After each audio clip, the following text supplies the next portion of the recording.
ዛሬ በጣም አስደሳች ቀን ነው ለኔ እና ከኔ ጋር ያሉ ወንድሞቼ።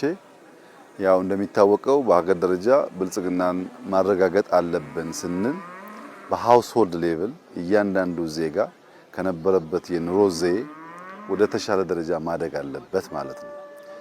የኛ የብልጽግና ትርክት እያንዳንዱን ዜጋ፣ እያንዳንዱን ቤተሰብ፣ እያንዳንዱን መንደር ካልነካ የተሟላ ሊሆን አይችልም። የተሟላ የሚሆነው በገጠርም በከተማም በከፍተኛ የኑሮ ደረጃ ያሉትንም እጅ አጠሮቹንም የሚያቀራርብና ወደ መካከለኛ የሚያመጣ መሆን አለበት።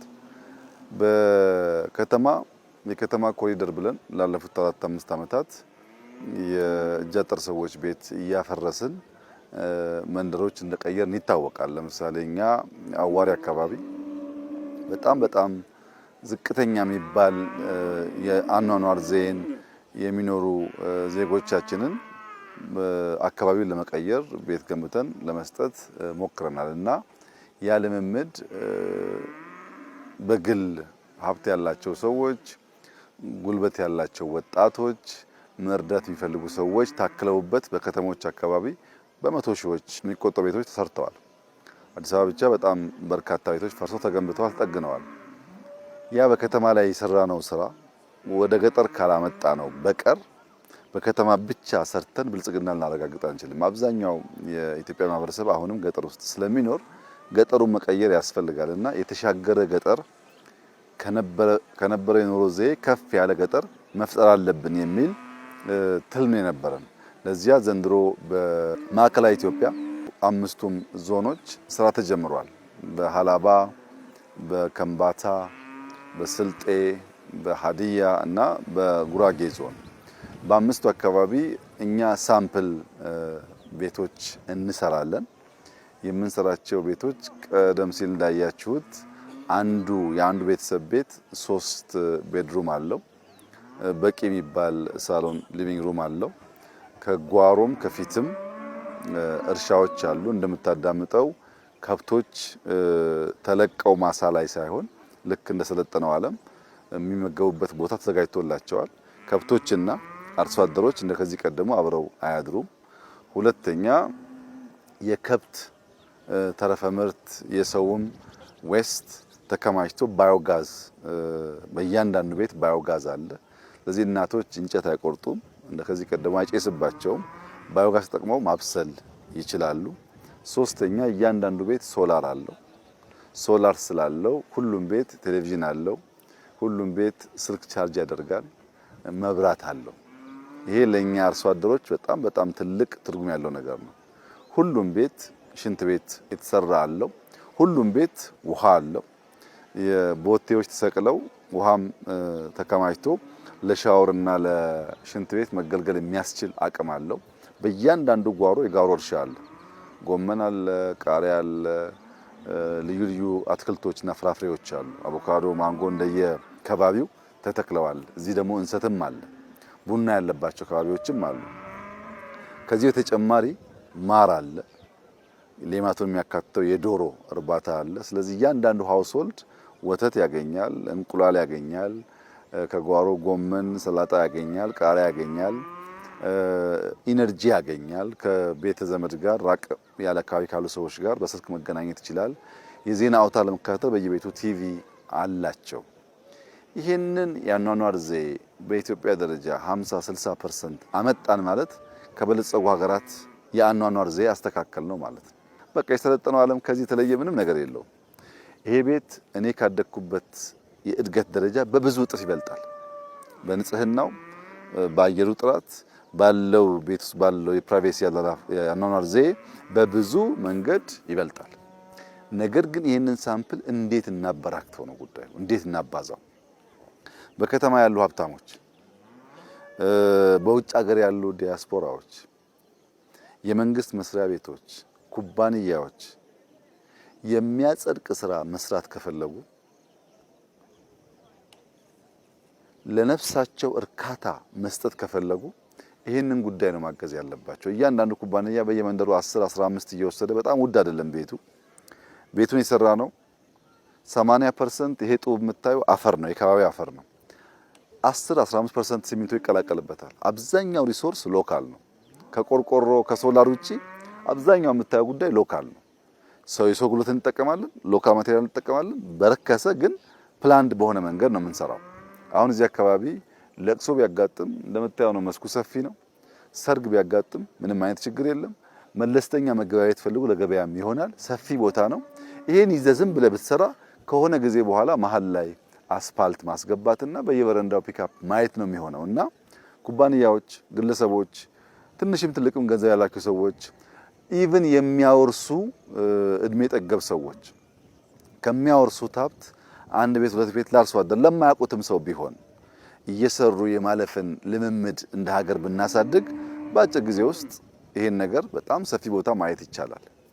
ዲያስፖራ አካባቢ ያሉ ከተማ አካባቢ ያሉ ሰዎች ደግሞ እውነት ለመናገር በረፍት ጊዜ ለሳምንት ለሁለት ሳምንት ከቤተሰብ ከልጆች ጋር የገጠሩን ነገር ለማሳየት እንደዚህ ያሉ ቤቶች ከተበራከቱ ምንም ችግር የለውም። ማንም ሰው መጥቶ መቀመጥ ይችላል። ሽንት ቤት አለ፣ ውሃ አለ፣ መብራት አለ፣ ቲቪ አለ፣ ስልክ አለ። ለቫኬሽን የሚመች ነው። ከዚህ ቀደም ከምናውቀው የገጠር ኑሮ በጣም ሻል ያለ ነገር አለው። አየሩ ድሮም ያምራል፣ ከባቢው ድሮም ያምራል፣ የሰው ልብና ደስተኝነት ድሮም ያምራል። ችግሩ ቤት ነበር። እሱን ከቀየር እየመጣን የምናርፍበትም ሊሆን ይችላል። ከተለያየ ቦታ ቤተሰብ ጠያቂዎች ከተማን ምንም አያስፈልጋቸውም። እውነት ለመናገር በዚህ ደረጃ ንጹህ ነገር ከተማ ውስጥ ብዙ አይታይም። ከተማ ጥግጊቱም የጠበበ ስለሆነ የመቆሸሽ አቅሙ ከፍተኛ ነው። እዚህ በጣም ንጹህ አየር፣ በጣም የሚያምር ነገር የምትበላው ሁሉ ድንች ነው፣ ስኳር ድንች ነው፣ የተቀቀለ ነው፣ ሄልዚ ነው ከምግብ አንጻርም ሲወሰድ እና ይሄንን ነገር ማበራከት ለመንግስት የሚተው ሳይሆን እያንዳንዱ አርሶ አደር ይሄንን የኑሮ ዘዬ መመኘት መቅናት አለበት። ያኛው ገበሬ ከዚህኛው ገበሬ ያኗኗር ዘዬ ማነስ የለበትም። ወረዳው፣ ቀበሌው፣ ዞኑ፣ ክልሉ ዋና ስራው የዜጎቹን ህይወት ማሻሻል ነው። ሻል ያለ ሀብት ያላቸው ደግሞ ሰዎች ይሄንን መደገፍ ነው። ሁላችን 10 15 20 ብንሰራ በሺዎች ገጠር ውስጥ ይሰራል። ሰው ሀብት አለው፣ አቅም አለው። አቅጣጫ ማሳየት ማመላከት የሚያስፈልገው ማገዝ የሚያስፈልገው። ገንዘቡን አስቀምጦ ኑሮ የቆሸሸ ነው። ለምሳሌ 10 ላም ያለው ሰው 10 ላም አያስፈልገው። 10 ላም መስክ ላይ የምታሰማራ ከሆነ በስጋውም በምታገኘውም ወተት ዝቅተኛ ነው። ግን በግቢ ውስጥ የሚቀለቡ የማይንቀሳቀሱ 2 በሬና 2 ላም ያለው ሰው ሁለቱ በሬ ከ3 ዓመት በኋላ በጣም ብዙ 100 ሺህ ብር ሊያወጣለት ይችላል። እና አይናቸውን መግለጥ ብር የሚያገኙበትን መንገድ የኑሮ ዘዬ የሚሻሻልበትን መንገድ መፍጠር ነው እንጂ የአቅም ጉዳይ ብቻ አይደለም። ከዚያ በኋላስ በአቅራቢያው ትምህርት ቤት ትሰራለህ፣ ጤና ኬላ ትሰራለህ፣ አንድ አምቡላንስ ትመድባለህ፣ እናቶች እዚህ ይወልዳሉ። ከውሃ የተነሳ ንጽህና አለ፣ ከመብራት የተነሳ የአይን ትራኮማ ይቀንሳል።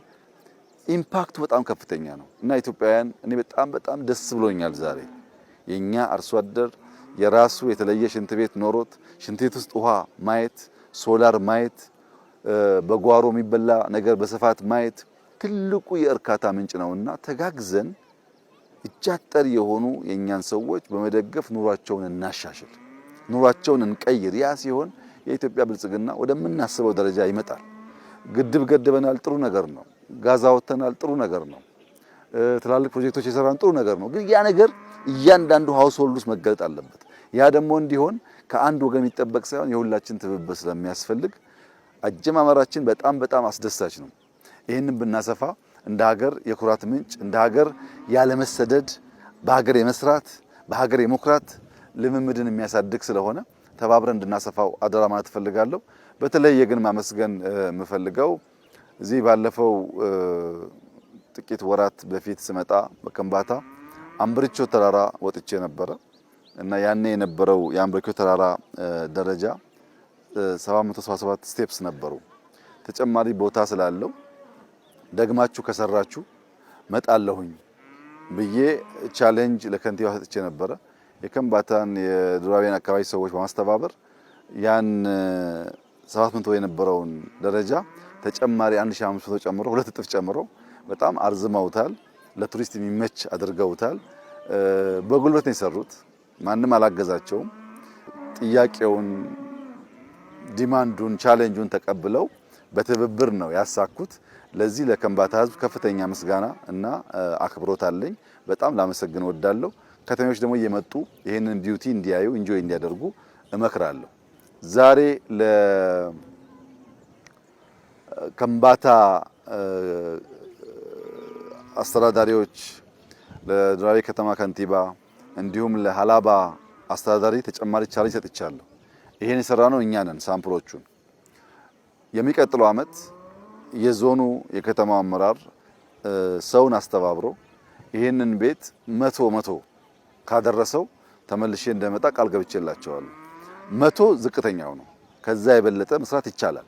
ግን አርሶ አደር አስተባብረን፣ በከተማ ያለ ነዋሪ አስተባብረን፣ ባለሀብት አስተባብረን ይሄንን መንደር 100 ብናደርገው በሚቀጥለው ደግሞ 1000 ብናደርገው በዚያ መንገድ እየተበራከተ ብዙ ዜጎች የሚነካ ስለሚሆን ለከምባታና ለሃላዋ ነዋሪዎች በሙሉ ለአመራሮች በሙሉ እና በጎ ልብ ላላቸው ዜጎች በሙሉ እስከሚቀጥለው አመት የኛ ድጋፍ እንዳሁኑ ሳይታከልበት በዞኑ አቅምና በህዝቡ ትብብር ተጨማሪ 100 አርሶ አደሮች ኑሯቸው ካለበት ደረጃ ወደዚህኛው እንዲመጣ አዲስ ቻሌንጅ ሰጥቻቸዋለሁ።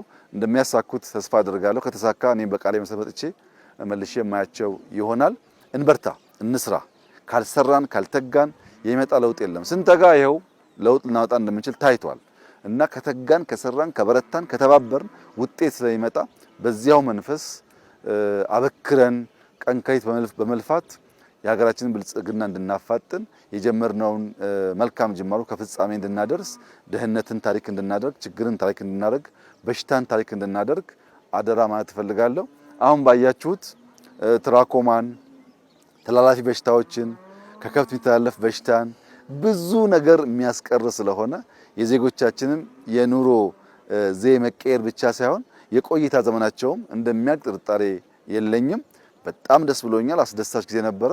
ሁሉንም እንኳን ደስ ያላችሁ፣ እንኳን ተሳካለን፣ እንኳን ተከናወን ማለት ፈልጋለሁ። ያኔ እንጨርሳለን፣ መተን እናስመርቃለን ብያለሁ። በቃሌ መሰረት ጨርሰናል። ዛሬ ተመርቀዋል። ሌሎቹም እንደዚሁ እያስመረቅን እድገታችንን ማስቀጠል የሁላችን ድርሻ ይሆናል። እጅግ አድርጌ አመሰግናለሁ። እንኳን ደስ ያላችሁ።